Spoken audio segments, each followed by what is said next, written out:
We're waiting for one council member.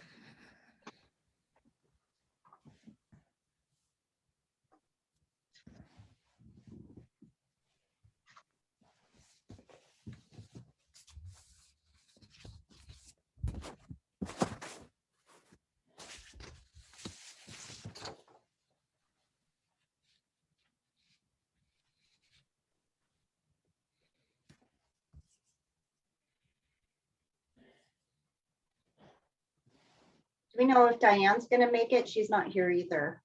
No, I spoke with Diane last week. She's not able to attend this evening's meeting. Okay.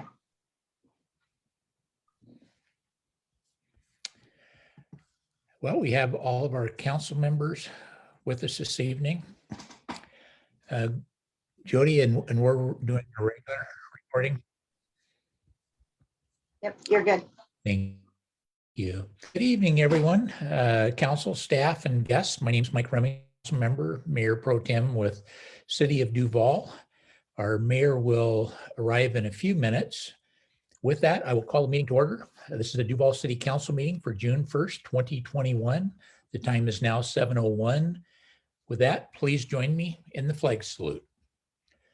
I pledge allegiance to the flag of the United States of America and to the republic for which it stands, one nation, under God, indivisible, with liberty and justice for all. Clerk, will you please take the roll? Councilmember Nikki. Councilmember Schaefer. Here. Councilmember McHenry. Here. Councilmember Remington. Here. Councilmember Hoag. Here. Councilmember Napland. Here. Councilmember Langle. Here. We have a quorum. Thank you.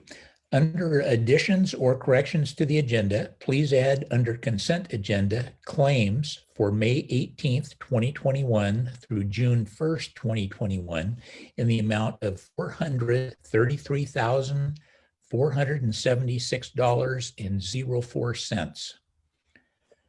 Under schedule items, if there's no objection from council, we'll simply have the mayor provide her report when she arrives. Not seeing any objections. Are there any council members that would like to speak this evening? Councilmember Napland? Any others would like to speak? Do we have a motion to approve this evening's council agenda? So moved, McHenry. Second, Michelle Hoag. Motion's made by Councilmember McHenry, seconded by Councilmember Hoag. All those in favor, please say aye. Aye. All those opposed, please say no. Motion passes. Is there a motion to suspend council procedures in section 5.6 requiring additional review and finalize all items within the consent agenda?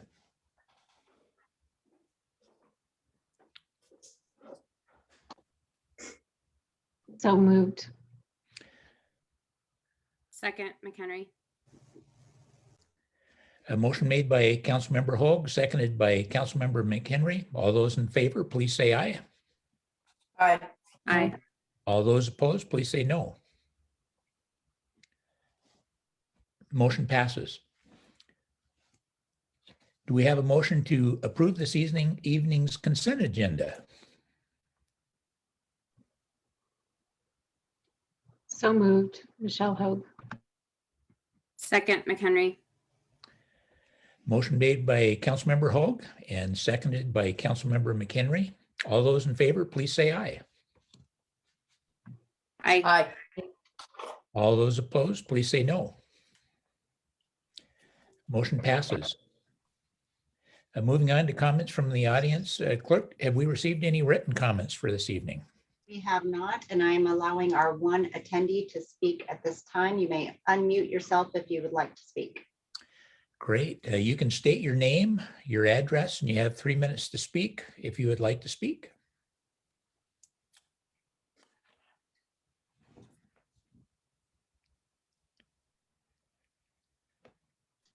Not having anyone step forward to speak, just making sure no one else is there. Seeing none, we'll move on to scheduled items. The first item was mayor's report, and we agreed that we would simply have the mayor provide that when she arrives. Council reports, Councilmember Naplin.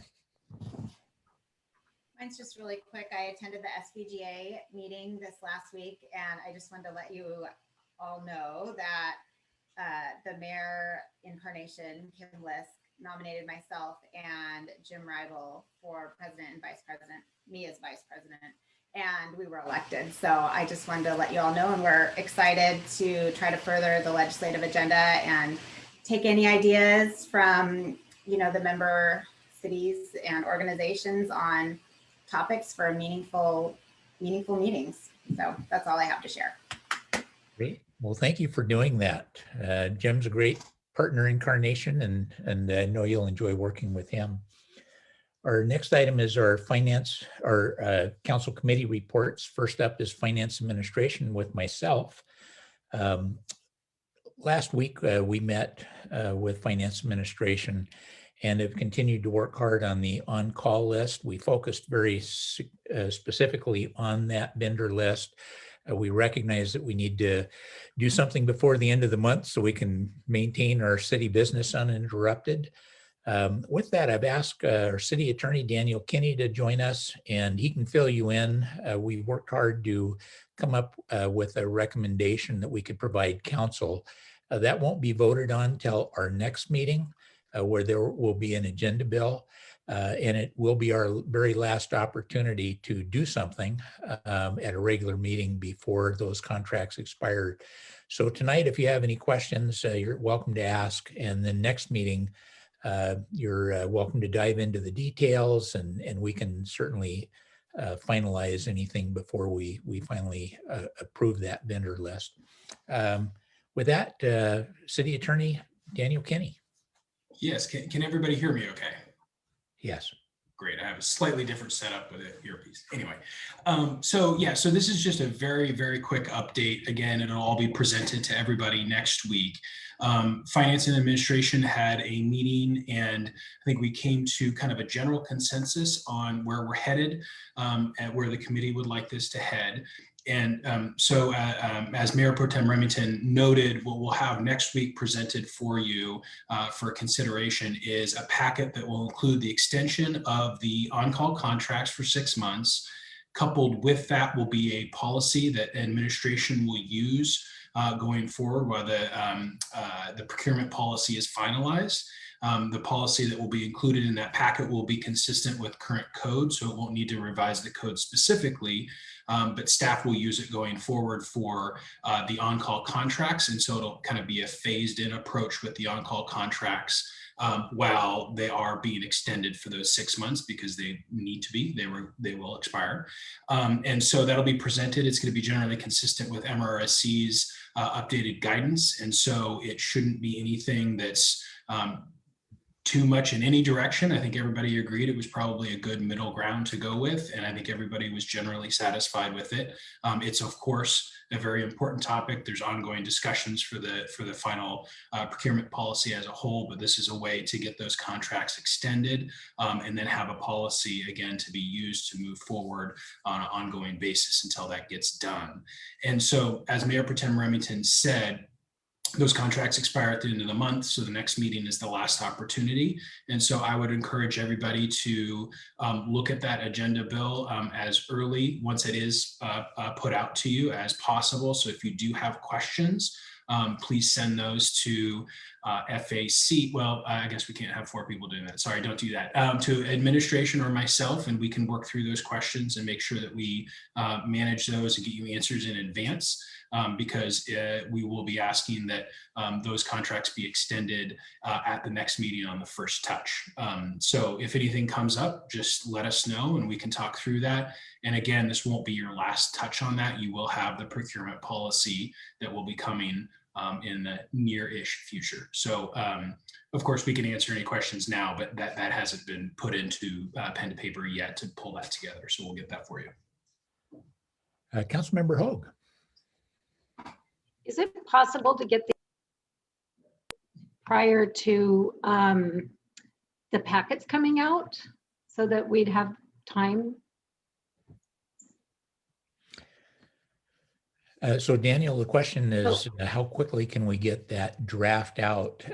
So often if we get it on a Friday, we have such a condensed time, and this likely will take a little more digestion for council members. Is it possible to get that out sooner? Yeah, from my perspective, absolutely. So what I'll do is I'll work with administration to pull something together. I do want to make sure that we kind of float it with that group that had the discussion to make sure that we're all on the same page. So I can commit to, best efforts, absolutely, to get that out earlier than that. Great. And I'll do the same as well. Councilmember Lingle. Yeah, this is maybe a question for Dana. I think right now our meeting is scheduled for next Thursday. And so that would be as of right now, the earliest point at which the Finance and Administration Committee would have a chance to really do its last tweaks. Is it possible to move that meeting sooner in the week if possible, so we can accommodate the request of Councilmember Hogue? Council Mayor Pro Tem Dana Mason, Finance Director. Yes, definitely. I'll see if I can find us a time on Monday or Tuesday to meet. If that works. Okay, great. Great, thank you. And I'll check with the mayor and see if we can't move that language forward to committee members. Well, thank you everyone for your patience on that. Any other questions? Seeing none, our next council committee report would come from Land Use Chair Hogue. Nothing new to report. Thank you. Public Safety is Chair Brudnicki. Is there someone else on that committee? Councilmember McHenry. Thanks. Yeah, I chaired it for Councilmember Brudnicki as she was out of town. So just a quick recap, we had a meeting on May 25th. And it was just myself, Councilmember Schaefer, and then members of the police force, as well as interim city administrator Cotton. So we got an update on the community representatives for the IFIT for King County. There were 6 applicants interviewed. Panel recommended 3 applicants move on with the background process. So those have been completed, and they were looking for the public safety committee approval to move forward with the 3 applicants, which of course they received from us. And then we also talked about just the possibility of re-advertising later if we need more community representatives with that program. And then an update with the police officer recruitment. Officer Paz progressing well through phase 1 of the FTO program, and Recruit Dunkley has been accepted into the BLEA class, which begins in this week. And they're still looking for a lateral candidate. So they're still going through all of that and being really active with, trying to get somebody into those roles that they still need.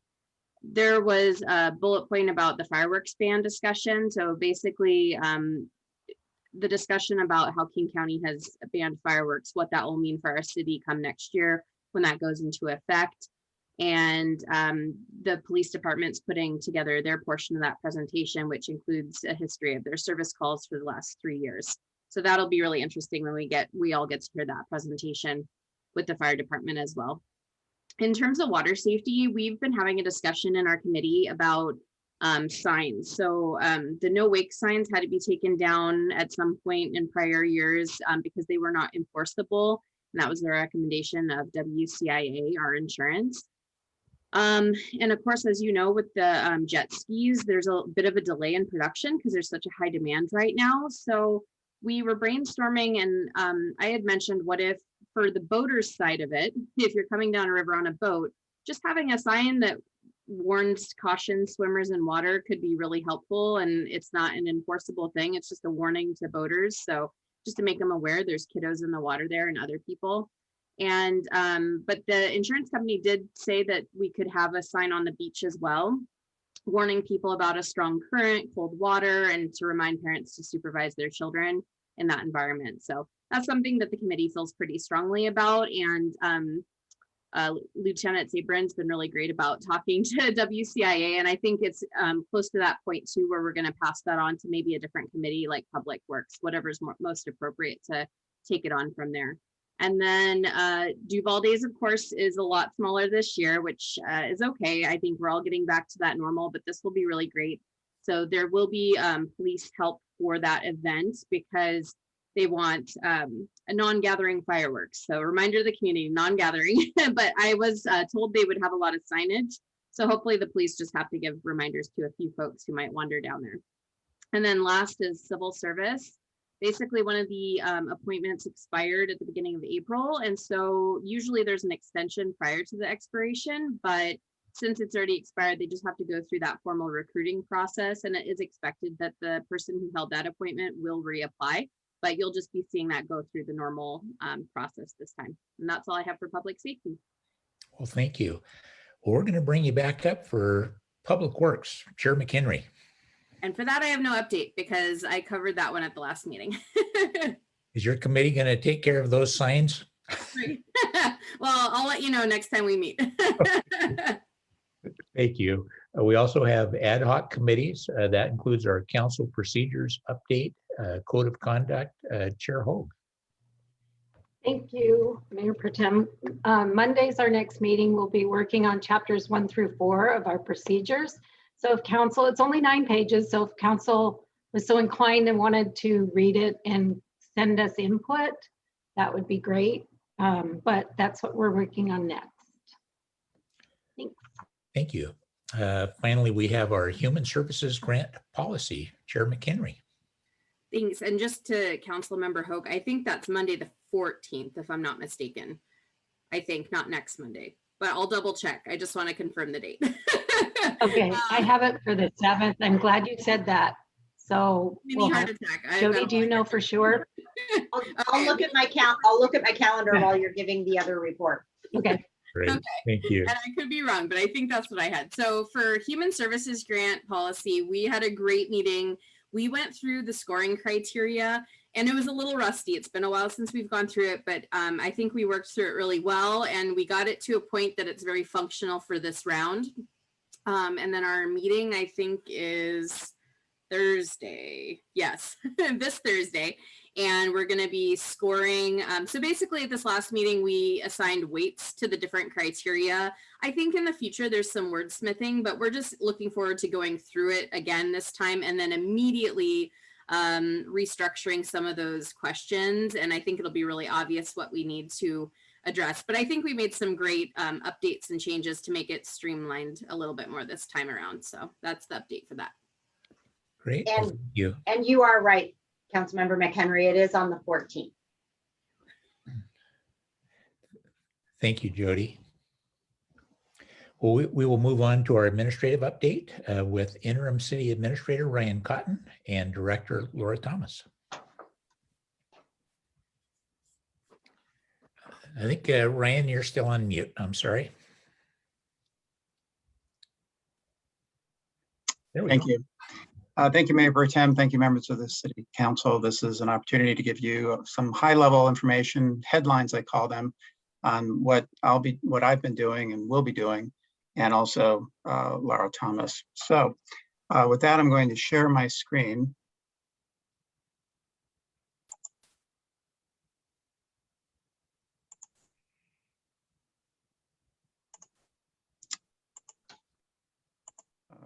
Let's see.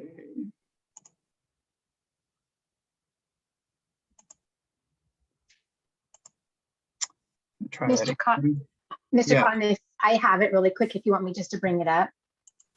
Yeah, I'm having trouble, so go for it. Okie dokie. We practiced this afternoon, but you know how it goes. There you go. So the next slide, I already mentioned headlines. I just want to cover 4 key things that I've been working on and will come to council very quick. One is the police chief selection process. There's been an internal promotion process, actually started about 2 years ago. And I have a written report on this, so I'm not going to go into great detail. It's part of the COW. You might have seen it. but it includes 2 interview panels and also 360-degree input process from everyone that Acting Chief DeBach works with. We'll be making a recommendation to the mayor and city council the week of June 7th for your action on June 14th, your consideration and partial action, because the real action will occur in relation to an employment agreement on July 6th. I can come back and answer any questions. The city administrator recruitment is starting in earnest this week with review of the job description, doing a mini salary study. Interviews of city council and staff will occur over the next couple of weeks. A recruitment brochure will be put together, and we're also getting some putting together an information advertising campaign to get the word out, in addition to all the other steps that come after that. But a lot of that will come to you the week of July 5th for approval, and some preliminary information will come to you in 2 weeks. Oh, by the way, I put in a reverse chronology in the COW packet that shows appointment possible later in November. And that was when it was unsure, whether there would be a lot of new council members, how that would go in terms of the election. So given that there is not anyone running with opposition, that can maybe be changed, so about a month can be cut off. And it would be ideal to have the new city administrator in place in November, as opposed to trying to have someone in place in December. So cutting off that month would be a good thing. And that's what I'll be showing you in terms of my next report. The personnel policy review, we're researching some national providers like Lexapol, which is, I think, a preferred approach. And there are others that have this within the state of Michigan that we're talking to. So we have some peer review and can appreciate whether or not it's going to do the trick for us before I make a recommendation of starting from scratch or using something that's already pretty much been figured out. So by June 14th is my goal to give you a report on that. And then the financial plan RFQ, I have several that I can work from, models, some of which Jody found in her files from 2013, some of which I have colleagues that have worked on RFQs in the last year, and we'll bring to you for review. I'm anxious to see how the contract policy turns out, because I'd like to follow it to the T, and maybe in excess of that, depending on what is valuable to the end result. I noted that the facilities plan will have financial data by the end of October. So the idea is to make sure that any financial plan includes probably some rough data from them. I would like sooner than that if we can get going, so we can make sure you know some alternative approaches to making whatever major financial decisions are in the offing. So more information coming on the details of the RFQ this month. And that pretty much concludes what I wanted to share. I'd be happy to answer any questions. And as I said, there's more information in the COW packet. Questions, Council Member Lingle? You're on mute. You're on mute. Yeah, I just have one question with respect to the municipal financial advisor. One of the things that's my understanding is that a municipal financial advisor work cannot be commingled with any bond work. And so, that's just a decision companies have to make. Do they prefer to be a municipal financial advisor, or do they want to be in line to do future bond work? When you've looked at the materials you've gathered so far, is that that requirement or limitation been in the materials you've looked at? I have not seen that, but I do know that's typical, that the bond advisor, the bond attorney are separate and distinct from any financial planning, broad brush like this will be. So I don't think it'll be a problem. Thank you. Councilmember Naplin. Yeah, I was just curious, you mentioned that you were going to do an RFQ. Is that Is there a reason for that instead of an RFP where we would get more of a proposal and approach and all of that? I think RFQs are used more, I thought, for architect and engineering where you aren't allowed to use price and some of the other considerations. Well, you put your finger on it. I tend to use a two-step process. Once again, I want to look at what you come up with, but the first step is to figure out who is most qualified. I want to look at the MSRC, did I get the acronym right? To see how they did it and how well I think that dovetails with what I think would be ideal. So I might use their list. So when I say RFQ, I might use their list. Otherwise, I will do it from scratch, once you then subject to your review first. And I don't like to know pricing until a separate step. So I'll talk to the attorney and everyone else to make sure that this is not a follow of procedure. But ideally, I'd like to be blind to the price until a secondary step where you choose your top 2 or 3 and ask the pricing and negotiate to make sure we get something that meets the needs of Duval as the customer. That's great. I like that approach. Thank you for sharing.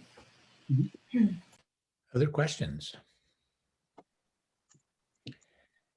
Not seeing any. Ryan, did you mention that Director Thomas also had a portion here? Yes, thank you. All right. Director Thomas. Good evening, Mayor and Council members of our community. Mine is really short this evening. I just am giving a quick reminder to RSVP for the police chief's retirement event. If you want to just email me or text me and let me know, I can pass that on. And then the other item that we wanted to have a quick discussion about was the August council meeting schedule. We are still looking at canceling one of the meetings in August, either the first meeting or the second meeting. So I'd like to hear from council, hopefully this evening, what you think would work better for you, and then we can make a final decision at the next council meeting. Input from council.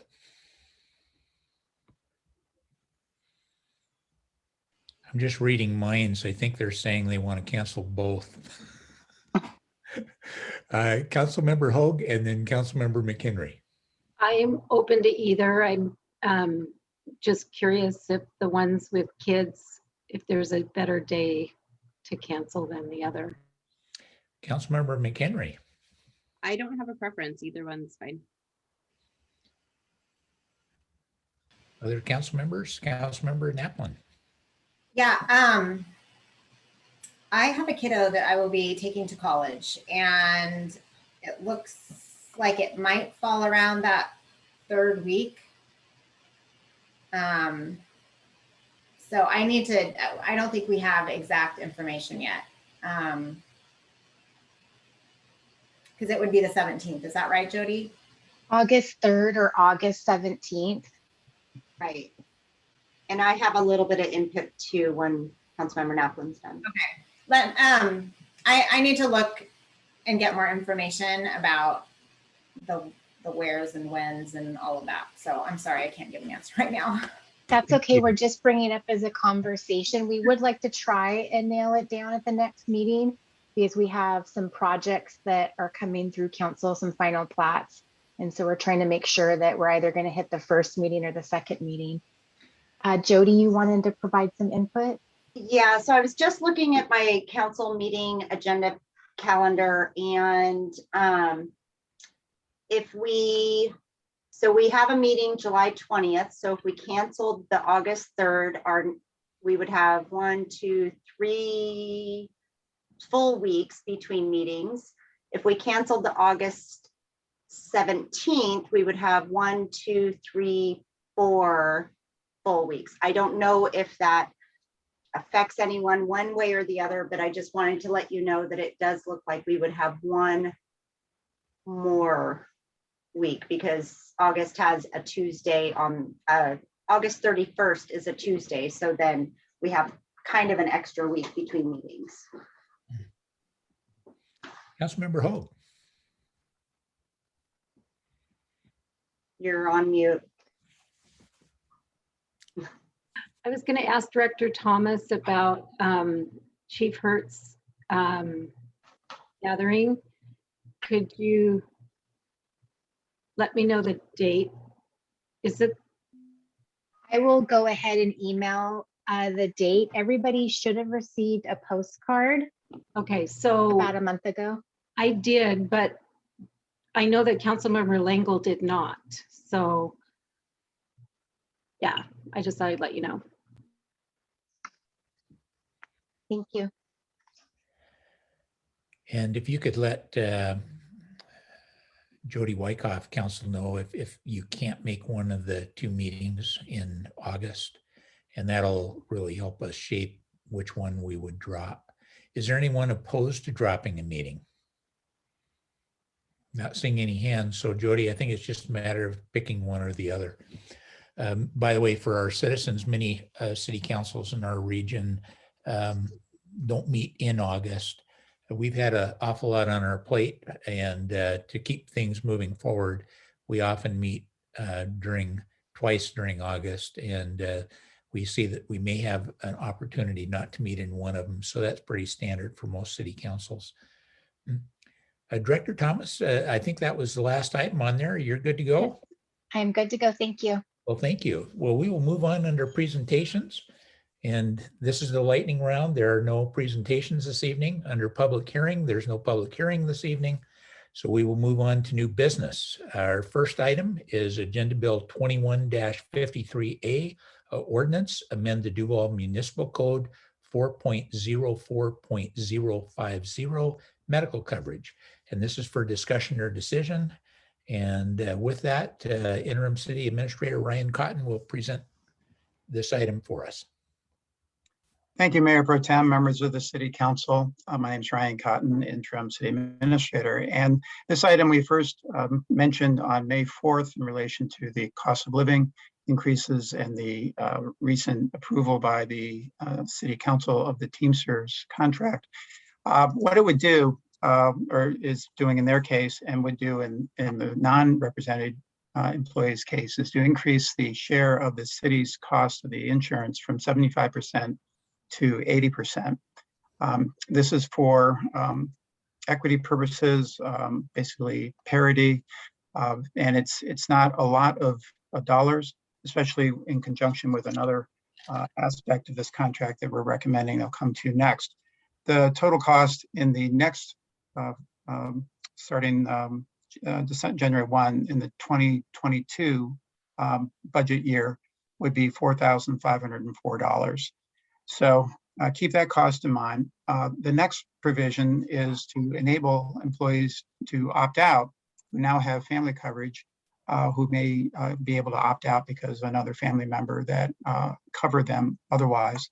And in that case, many communities have an opt-out incentive, and 50% is what was in the Teamsters contract, and 50% is what's recommended here and in the ordinance. So there are 9 employees that could possibly make this decision. And if one did, the savings would be $3,500. So if only one did, the savings would just about equal the cost of the earlier provision. There was one other question that was raised, and I want to thank Daniel Kenny for raising it, and we researched it. And the question was, will we, if many opt out, will we have viability as a unit any longer for health insurance? And thank you to Finance Director Mason, who found that as long as we have 5 members in the unit, we are viable. Should that drop below 5, then we can pair with one of our other work groups. So we don't think that would be a problem. So council's options are to approve the ordinance either tonight or 2 weeks, or to not approve the ordinance. And there would be no change until adjusting the budget for 2022. And Finance Director Mason, help me out. Should they want to adjust the budget, does that happen as part of this action or a subsequent action? It would be part of the mid-biennium budget adjustments. So. Thank you. Well, thank you. With that, are there any questions? Councilmember Naplin. Yeah, I'm just trying to understand the opt-out provision. So if the employee and they didn't have any dependents, they would get 50% of the city cost reimbursed to them. Yeah. I mean, it's really an extension of their salary. They pay taxes and apply to their retirement, all of this. Exactly.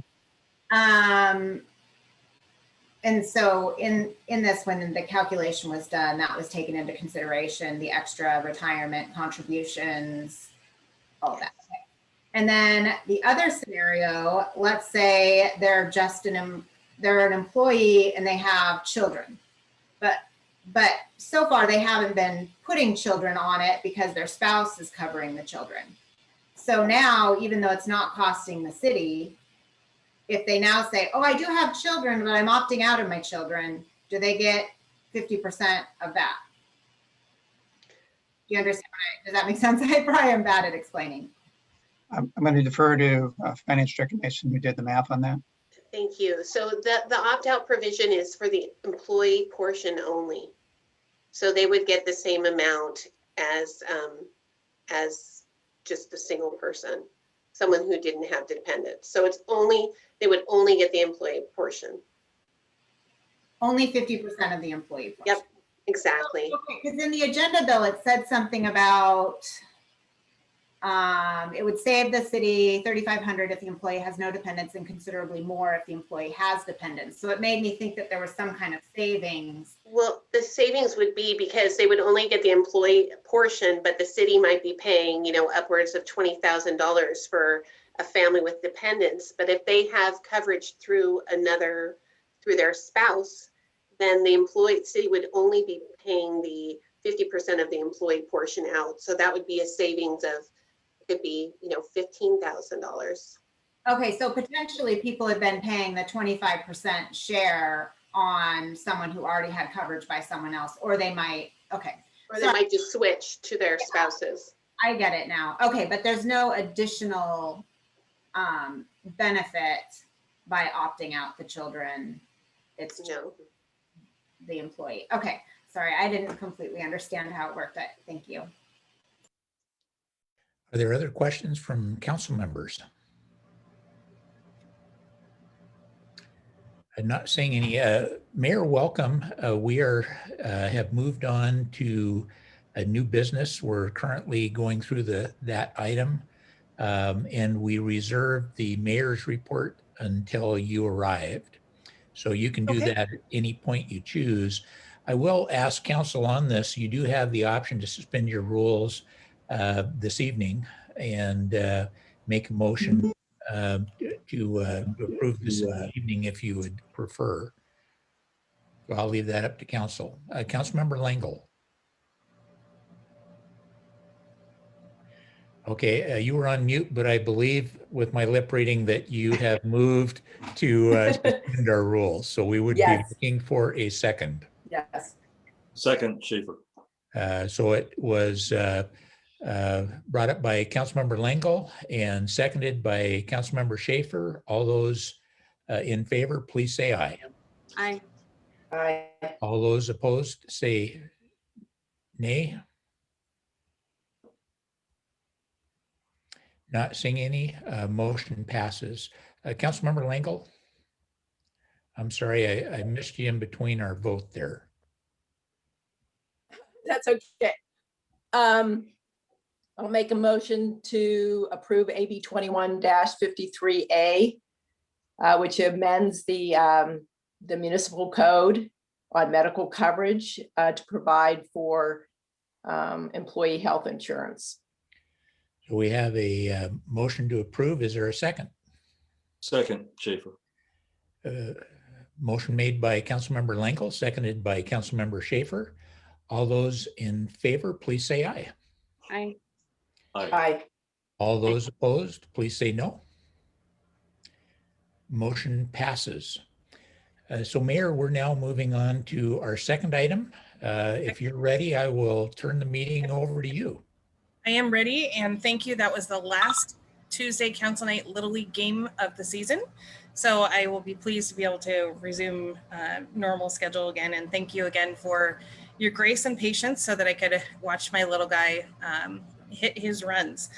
So moving, I will do my report at the end so that since we're already on a roll with the current business and make sure that we get through everything tonight.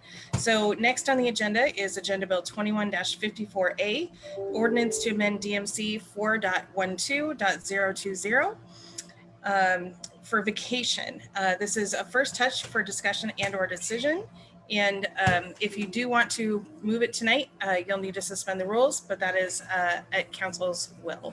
So with that, I will hand over to Mr. Cotton, our interim city administrator. Thank you, Mayor and members of the City Council. I am happy to present this. This also relates to the Teamster contract and making sure that there's equity and parity. And we broached this on May 4th when we last considered the Teamster contract. What this does is right now, a new employee receives 80 hours of vacation. And that's the way for the first year, the second year, the third year, the fourth year, and the fifth year. What is suggested tonight is that you consider the making it the same as a Teamster contract, which enables that employee to earn at a higher rate by 1 day each additional year. So year 1 is 80 hours, year 2 is 88 hours, year 3 is 96, I think. That's on page 23 of your agenda, 104 and then 112 in year 5. And from that point forward, the schedule will remain the same as it has been for some time. So there's no change in any years above year 5. But that is what's recommended. That is basically for the parity and equity purposes. And there really isn't a pay or a financial extra because of this, because there's an overall maximum that a person can earn. So they really can't, that doesn't change in this, that maximum remains. So with that, I'd be happy to answer any questions. And once again, thanks to Finance Director Mason who did the math.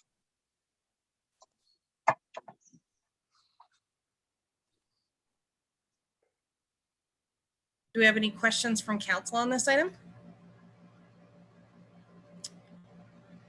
Is council interested in moving this forward tonight? Yes. Great. Then I'd be happy to entertain, if folks are in agreement with Councilmember Schaefer, happy to entertain a motion to suspend the rules to allow you to vote on it this evening.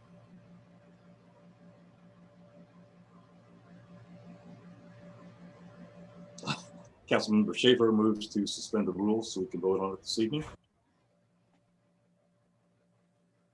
Do we have a second? Councilmember Lingle? I'll second the motion. All right. You have any discussion on the motion? Seeing none, all those in favor, please say aye.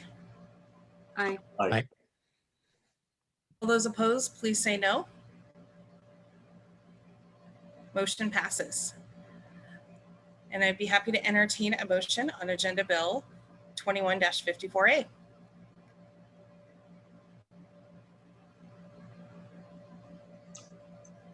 Councilmember Schaefer, I recommend that we take a vote on Agenda Bill 21-54A, amend DMC 4.12.020 vacation.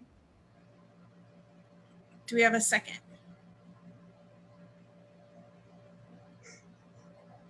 Second, McHenry.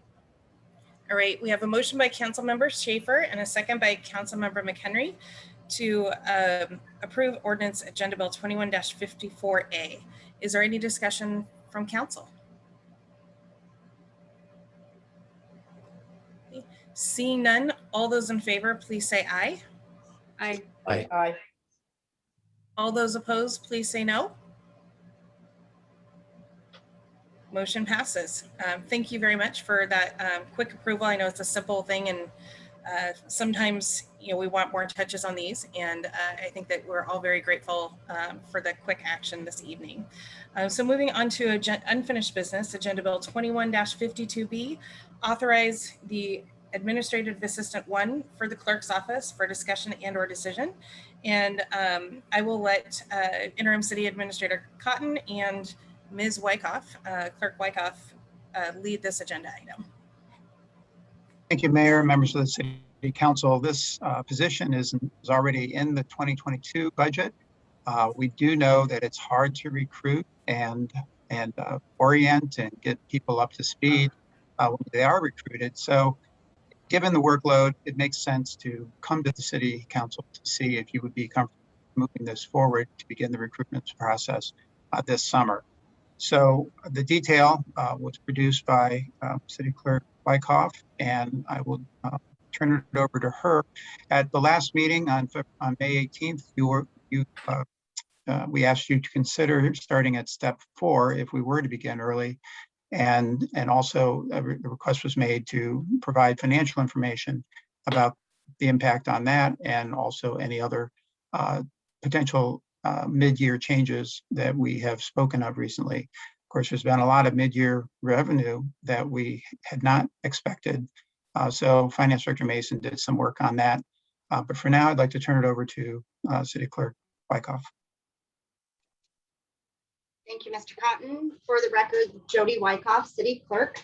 I'm not going to go over the entire thing as that was done at the last meeting, but I will highlight the changes to the agenda bill from the last meeting. As Mr. Cotton mentioned, Council did ask for a report which was added to the April 2021 finance report in the COW written report section. Also, during the discussion, some council members expressed an interest in allowing flexibility in which step this position would begin at. Staff is requesting as part of the approving motion to authorize a starting wage anywhere between a step 4 and 6.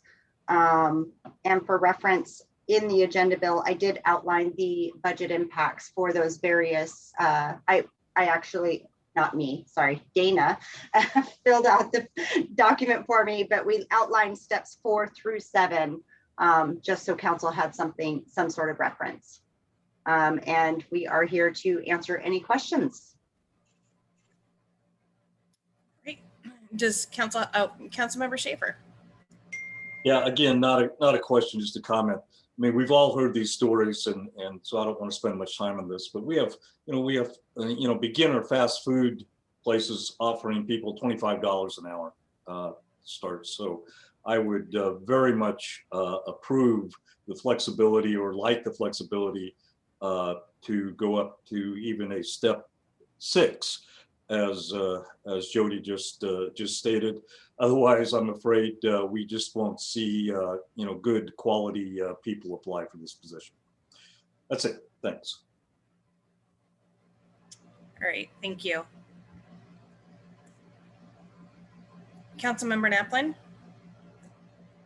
I just wanted to say thank you for the financial analysis. And one thing, looking at it, it kind of lumps one-time savings with ongoing expenses. So it's a little bit hard to sort out, what is a one-time savings versus what is a long-term ongoing cost. But in this situation, starting the position early is a one-time cost.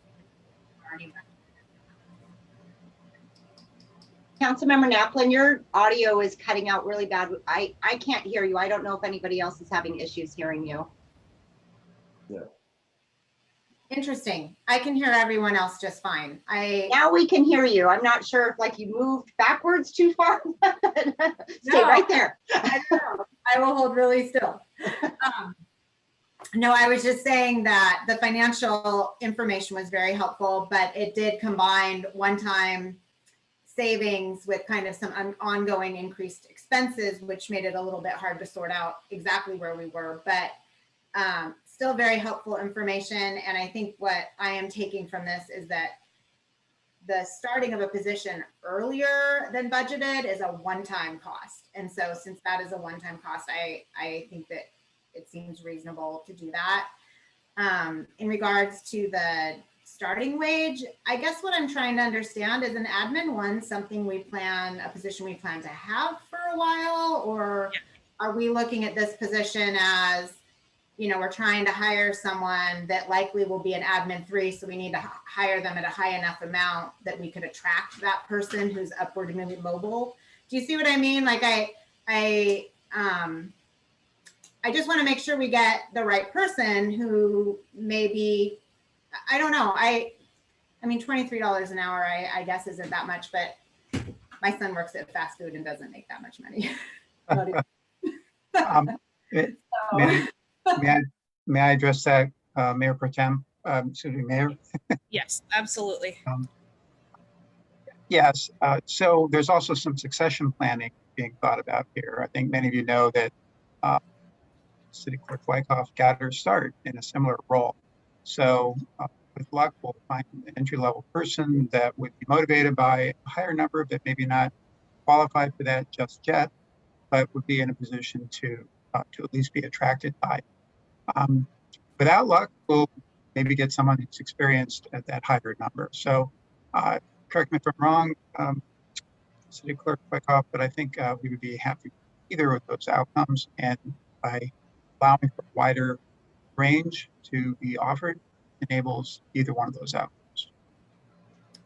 Yeah, I would take somebody who wants to stay in the role forever, and I'd take somebody who wants to move up. I'll take anybody. And I do want to add that this is one of those positions that was cut over the past 14 years, and this is bringing that position back to support the clerk and provide for that succession planning. So this is a reinstatement of a position that existed for a long period of time before it was cut due to the recession. Councilmember Lingle? Okay, here's my, I guess, yeah, I'm on there. I guess I'm in favor of flexibility. I think at this point in time, the best sales point for a lower hourly rate will be influenced by the benefit package and whether somebody sees public service and the benefit package as valuable to their long-term professional horizon. And, you know, within whatever range people want to be satisfied with, that's probably the most likely thing that will encourage people to join the team and stick with us. Because it is a really healthy overall package, even if an hourly rate isn't over $20 an hour. Right. Maybe we'll get lucky. We hope. Great. Any other questions or comments? Seeing none, are folks ready to make a motion and take a vote on this item?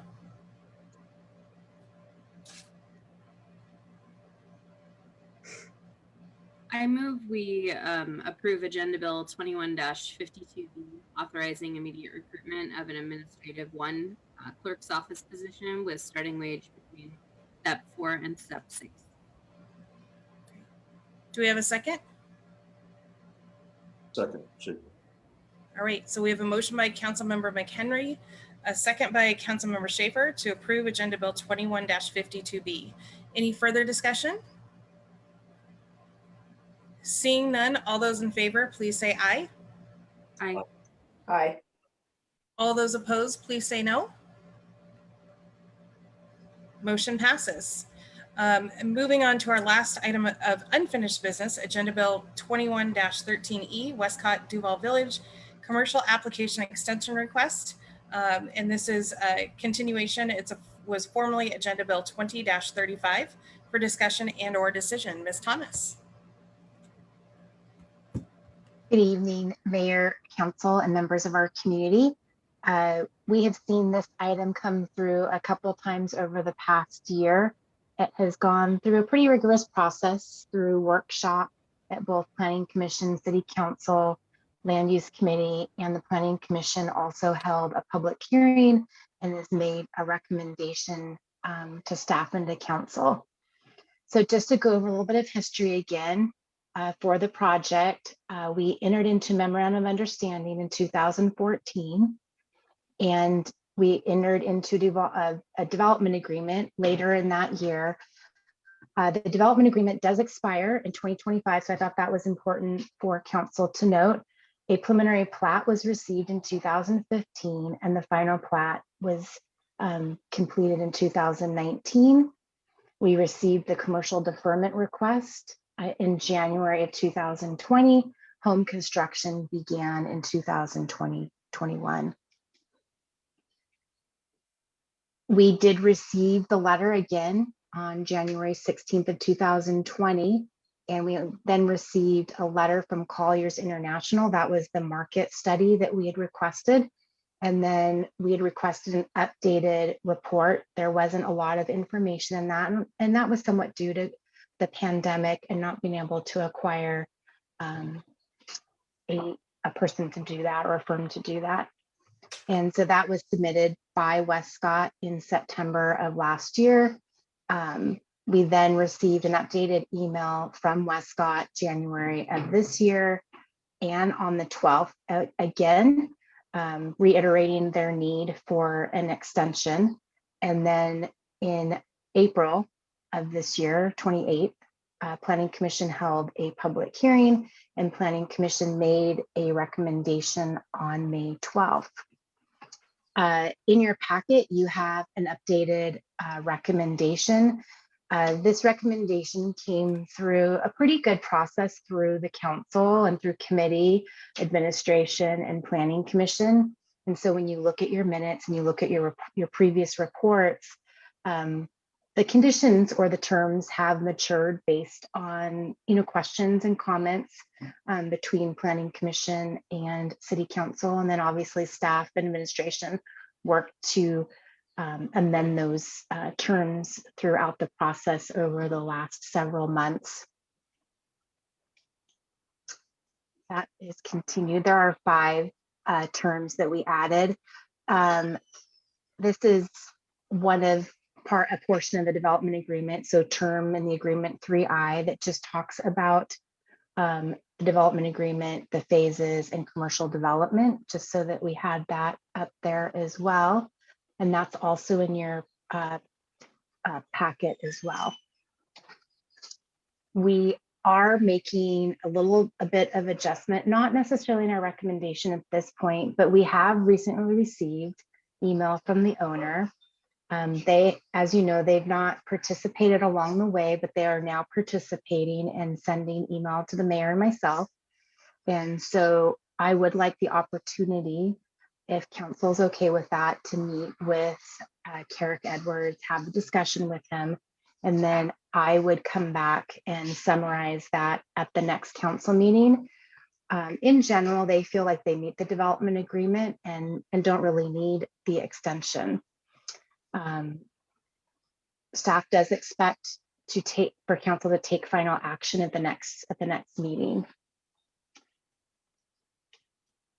So hopefully we'll have a good discussion and then a final decision by the end of the month. I can now take comments from council.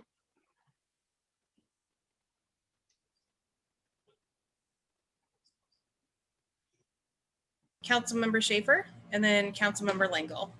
And I apologize, I'm going on and off mute. I have a very loud air conditioner. I'm trying not to make you all have to listen to it. Okay, first, thanks, Director Thomas, for the summary. I wanted to understand the comment where the owner stated he didn't think they needed an extension from the council. Can you elaborate a bit on that? At this time, I really can't, because we just received the email today and I want to be able to review it with administration and our city attorney. Sure, I know, I understand. And then, so he's speaking from I guess a legal standpoint, that they think whatever is already in place doesn't require extension, where I thought, this is interesting because I thought we were very clear on dates, and I thought it was kind of cut and dry that they did require an extension, but it'll be interesting to hear more on that. So thank you. Thank you, Councilmember Schaefer.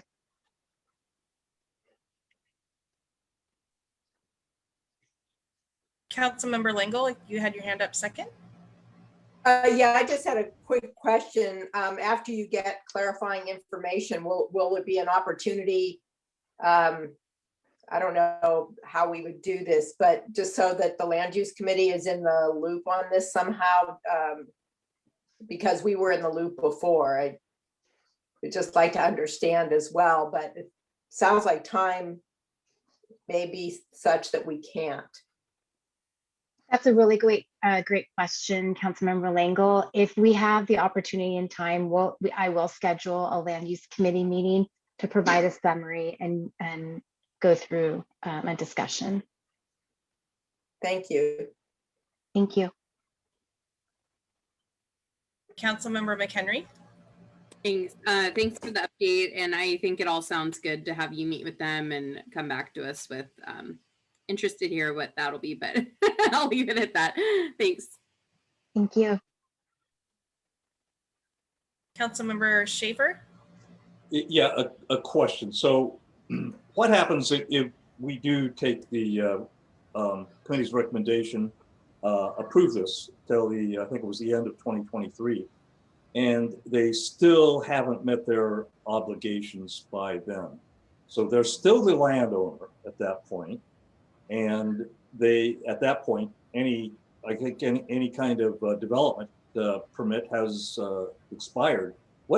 How does that leave us standing as far as the city is?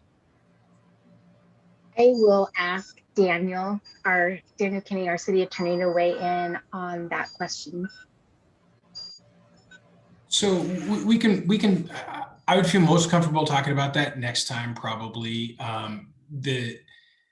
The terms of the development agreement require the action to be done. And so they would be without the benefit of that structure. And so I think it's a little bit of a TBD on how they would choose to proceed forward, but they wouldn't have the benefit of the structure that they're working under currently. Right. Okay. Okay. Yeah, I would like to hear more on that, Daniel, because that thought has crossed my mind a number of times. I'm not sure where that leaves the developer. I'm not sure where it leaves us, the city, and if there'd be a way forward from there, or we're sort of stuck in a rut, so to speak, at that point. So I would like to understand that. Thank you.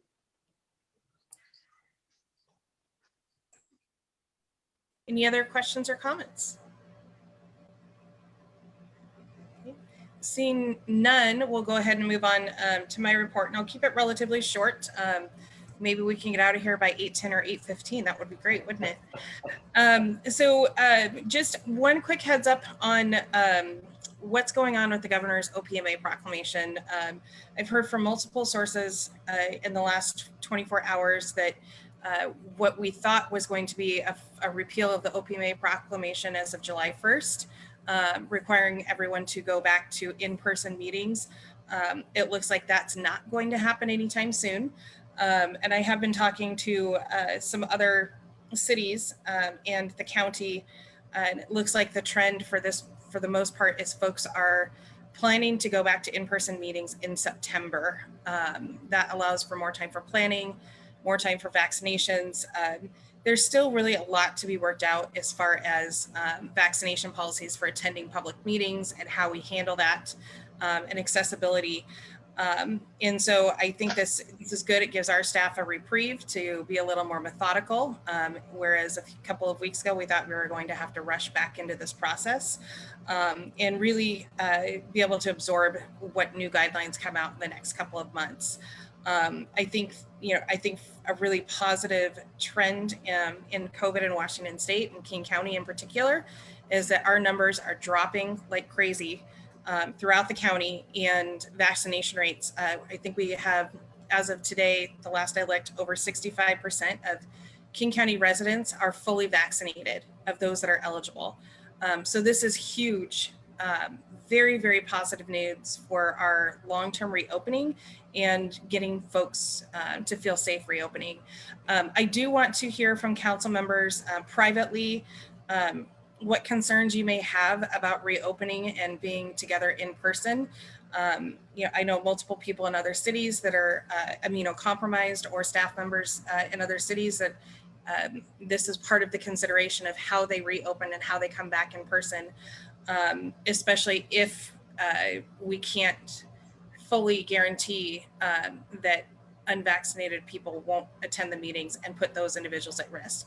Because one of the things we are learning is that for some of those immunocompromised folks, even if they can get the vaccine, we all know that even if you're healthy, you can still get the virus. And for those immunocompromised people, it could be worse, but there's a lot of data that needs to be gathered on that topic. So I just wanted to throw that out there as far as, for you guys to start to think about that. And if you've got concerns, please come to me directly so we can talk about them and make sure that when we get to that point that we address them adequately and make sure that everyone's feeling safe when we do meet in person again. Quickly, I am very, very thrilled. Big kudos to Clerk Wyckoff and our staff, I believe Sean Tozer, for getting our meetings on Facebook Live. So I had the pleasure of actually scrolling through my Facebook feed while my daughter was in martial arts and able to watch a chunk of the committee of the whole.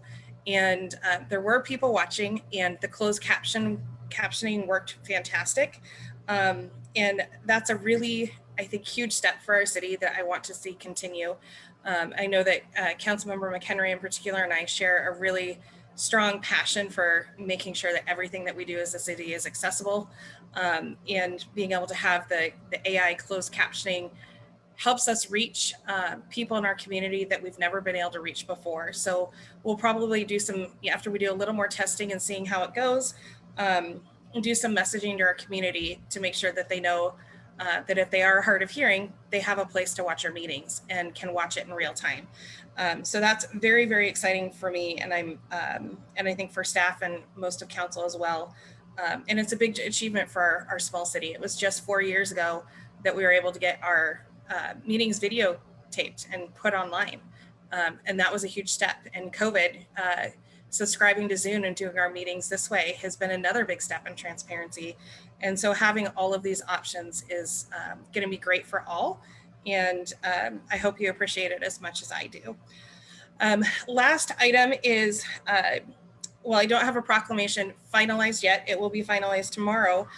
Today is the beginning of Pride Month in this country. And as has been my tradition, we'll be issuing a proclamation tomorrow in honor of our LGBTQIA community members. And we have the Pride trans flag flying at City Hall for the month. And if there's consensus among council privately and you would like to sign on to the proclamation, we can bring it back to the next council meeting. But I do want to recognize that this is a really important month to honor our neighbors, honor the struggles that they've been through. We do have many members of the community that identify as LGBTQIA, and they frankly experience a significant amount of discrimination. And I personally know that many of those community members are feeling increased fear over legislation that's being passed in other states, including just today in Florida, the governor signed legislation that disallows trans athletes from participating. And it's a really deep emotional thing for those folks in our community. And I would hope that we can all provide the space and support in the small ways that we can, whether it's quiet support or public support of our friends, showing that we're allies to them. So that will be finalized tomorrow, but the flag is flying. Again, our long-term goal has been to create some sort of small community event that welcomes the families and brings people together to celebrate and celebrate their differences and celebrate who they are, as kind of a step in bringing overall more cultural awareness to our community with that segment of the population and many others. So we couldn't plan that because of COVID. So maybe next year we'll finally get there. But it is an important, I think really important to recognize those folks and also acknowledge that they are in addition to the challenges of COVID, are living in fear in many cases right now. And that, especially as elected officials, anything we can do to support them and make them feel welcome is a very good thing. So with that, I have nothing else. Does anyone have any questions? All right. Well, seeing none, we do not have any further business. So unless there are objections, we are adjourned for the evening. Thank you all. We'll see you soon. Bye, everyone. Thank you.